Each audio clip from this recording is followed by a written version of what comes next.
Oh, we'll go Facebook and YouTube. We're not premium on there. Okay. Save changes. Go live. Are we live? We are live with everybody. And we are here with the Central Washington Wildcats. Just took down the University of Texas Permian Basin on the road for the Lone Star. The Fighting First place Swanson. spot. Let's go, Wildcats. Huge win. They were ranked 6th, no longer. I got to imagine we catapult them in the rankings. You'd have Wouldn't to you think think? so. You'd have to think so. Have to. With the only thing they were waiting to rank us higher was beating somebody who was ranked, and we pulled that off. And so I don't. We could switch spots for all I know. So I know D2Football.com had them at number 4 and us at 15, and then the AFCA poll had them at 6 and us at 11. No matter what, I mean, they're not undefeated anymore, and we just took a huge step in the LoneStar Conference and then playoffs as well. Oh my gosh. Yeah. And Massive. to do it in the style we did, we just ground and pounded those guys. It looks, yeah, we did, and it was a tight game though. It was we trailed for most of it, and so to see the 27-14 doesn't quite give this game justice. It was really close up until the end. Up until the very end, right? Yep. I mean, that last drive, they could have scored, and we gave them 45 seconds, but the defense did what it did, with the exception of 2 drives. They just shut down everything they wanted to do. Sammy, do you have those stats? I mean, I was so impressed with our defense and our ground game. Yes, it was. So defensively, they gained 200, I think over 300 yards. But if you go look at how efficiently they threw for 250, but they were 16 of 39 with a pick. That's 41%. And McGill had a terrible day throwing the ball as well. He did not hit as well as we've seen him hit before, so he struggled as well. I think we completed 36% of our passes and only 70 yards, but we gained 238 on the ground on 52 carries, which is pretty impressive, to say the least. And we ran 11 more plays than they did. I'm trying to find time of possession, 17 minutes. So, wow. And even I think you heard their announcers say, like, it feels like we're behind right now when we're ahead, because we were plugging the ball. It just, McGill had an off day throwing. He did not, and he's not a prolific passer, but he had an off day. And so some of those drives, we're getting first downs, we're moving, and we got to punt the ball around the 50 or something like that. Yeah. Absolutely. Because I just felt like most of this game that I just kept coming back to the defense travels. Defense will always travel, right? And it certainly did today, because we definitely had a hard time getting going a little bit, and we were one-dimensional. That one dimension was pretty damn effective. I mean, you got, what'd you say, McGill going for 106 yards. Or no, 96 yards. You got Taylor for 106. Phillips with 58 yards rushing on the ground. Yeah. Well, and that's the thing. He still was McGill. He ran the ball, that part of the game, rushing the ball, defense, it should all travel. And even what I love about that is, we've seen McGill hit some of those plays when he's got open guys, and it does so much for our offense. And the inability to do that today just kind of had us sputtering. But the defense, we were 7 of 17 on third down, which is pretty good. They were 2 of 11.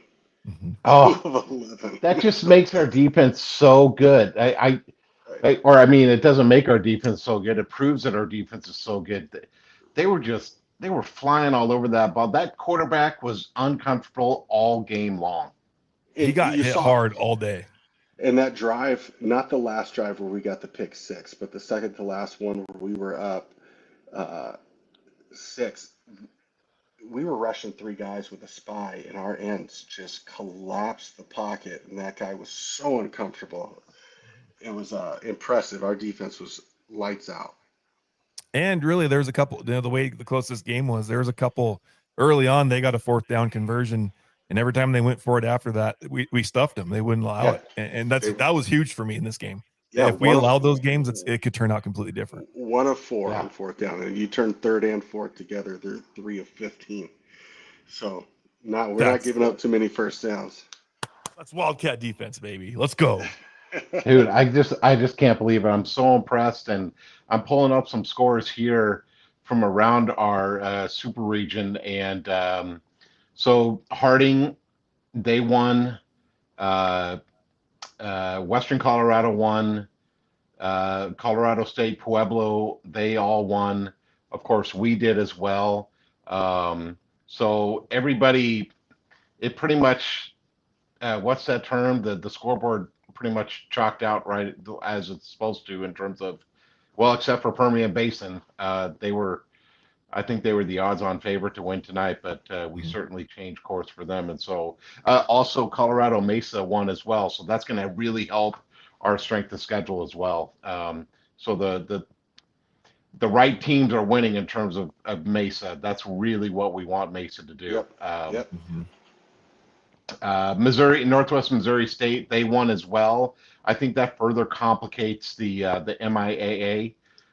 So if you can think that maybe Pueblo or Western Colorado, I think they play each other here in a couple of weeks, and I mean somebody's got to lose there, and so that's only going to help our hold on maybe a top 1, top 2 position when the rankings start coming out. Oh, and looking at our upcoming schedule, we got homecoming next weekend, right, boys? Yep, next weekend, next Saturday. Right. Kingsville's in town, Midwestern State on the road. Then we got Angelo, the number 12 team at the moment in the country at our place. I'm just saying, man, we get through all that. You'd think on our schedule. Go ahead. I was just going to say, Kingsville has beaten Angelo right now, 17-10. We're midway through the third quarter. I don't think Kingsville already has 3 losses. They're not going to be a threat for a playoff spot, at least at this point. A lot of game left, but man, if Angelo loses Kingsville after losing to Permian Basin last night, and we'd have to feel pretty confident having taken care of Permian Basin on the road when they beat Angelo the week before. Yeah, exactly. You know, just keep winning, and let's see how far we can ride this thing. Oh my goodness gracious! Yeah, start saving up some money for a playoff run. Let's do that. Let's save us some. Keep winning this thing so we can have some home field advantages, boys, and we be spending some Thanksgivings out in the parking lot. Oh yeah! Oh yeah! I'm so fired up. I can't believe this was such a big game. What a weekend for us as sports fans in the Pacific Northwest. I know, right? I'm tired. I'm tired from that 18-inning marathon or 15-inning marathon last night. The Mariners going to the division series. I couldn't believe it. Everybody's like, well, we'll get an easy Saturday. I said, no way, Jose, because we got the Wildcats heading to Ratliff to take on the Falcons. And it was pretty cool seeing that stadium. I'm not going to lie to you. That's a historic stadium. I'm sure there was way more people at the high school game last night than there. It looked like about 4,000 or 5,000 people there today. Yeah, it was. But you know, let me go back to the stats that you were mentioning, both you, Eric, and Sammy, of what just makes me so happy is that we're not like a one-headed monster on the ground. I mean, we got 3 or 4 guys that can get 50 plus yards, and I think 3 of us got 50 yards plus. Yeah. This game, is that correct? Mm-hmm. Yeah, correct. That is correct. We had 58, 92, and 106. Yeah, 58, 92, and 106. So like, pick your poison. And I had a friend of mine text me that last drive where we scored. I was like, dang it, we didn't eat up enough clock, but we still ate 6 minutes. And he's like, that's the best. Well, you said that's the best clock eating drive compared to since you saw when we beat Bemidji with a 12-minute drive. I think it was 15 plays or whatever it was. Right. 2 years ago. We said it in our text thread during the game. It's like, we are wearing them down. Yeah. No, we didn't say it. You said it. Give yourself the credit, Sammy. You said that. Yeah. I did. We wore them down, and it was, chipping away, and they fought. Like, we got to give credit to Permian Basin too. Their defense was not terrible. They That's a it was a hard running. I know Taylor averaged 5 and McGill averaged 5, but McGill's was really inflated by that big 42-yard run. yeah, You yeah, know, but we What a just run. kept 3-4 yards, 3-4 yards. We just had too many. We had a lot of, where we got two, and then we needed to pick up through the air, and we just not consistent doing that, but everything else was firing. yeah. I'm very I'm not sure who Permian Basin plays next week, but I would be scared to death to be their opponent. Actually, let's see. They play Western Oregon in Monmouth tomorrow or next week. So Ooh, Permian Basin doesn't really have.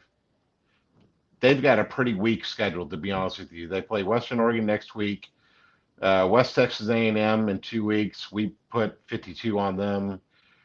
Then they play Western New Mexico, Eastern New Mexico, and Sul Ross. Honestly, they could score whatever. The Permian Basin is not going to lose for the rest of the year.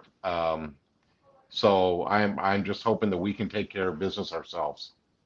yeah, because we're big Permian Basin fans now. We want them to win out. We want to win out, win the Lone Star outright, and have just that highest seed possible. Because those are two really good playoff teams. Yeah, I mean we're huge Angelo fans as well. I kind of want Angelo to beat Kingsville just to I know strength of schedule and stuff like that all evens out when it comes to league stuff, but I really want Angelo to have as good of a resume and reputation as possible, because there is a chance that the Lone Star can get 3 teams in, depending on how the rest of the field plays, and I just want to just focus on getting a home game, 2 home games if we can, 3. Absolutely. Shoot, Absolutely. game. Man, What a huge game. What a ginormous game. Great job defense, man. To keep them in check as they did tonight, that was just amazing. Great job, coaches. Great player scheme the whole night, keeping their receivers in check for the most part. I mean, they still had 250 receiving yards on the night on 60 receptions, but they had to have those big plays to get those yards. 100%. They got the big plays, and it was a difference maker in the game. For most of it was the big plays, because defense, for all however many plays they had, there was probably only about 4 or 5 where they really hurt us. And in all reality, we didn't play the cleanest game against these guys. I mean, we opened up the second half with that punt return fumble. I mean, penalties. It seemed like I thought there was a lot more than this, but we were 5 penalties for 70 yards compared to their 2 for 18. To me, watching that game, I thought there was a lot more penalties called, but they were that first half. But when also they're disciplined enough to only have 2. When you've got 5, it feels like a lot. Right. That just tells you, if that in a close game, those penalties, you remember them because they're drive killers. Right. They hurt.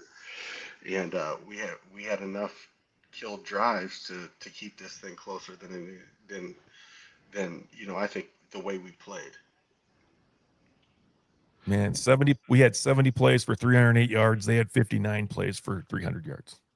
You know what, though? One of you guys said it, and it didn't really resonate with me until right now, but we had our time of possession was 16 and a half minutes more than theirs. I mean, their defense was on their heels, and their defense has got to be exhausted. I mean, everybody's exhausted, but man, they were on the field way too much. Listen to this stat. They had 7 first downs in the first quarter.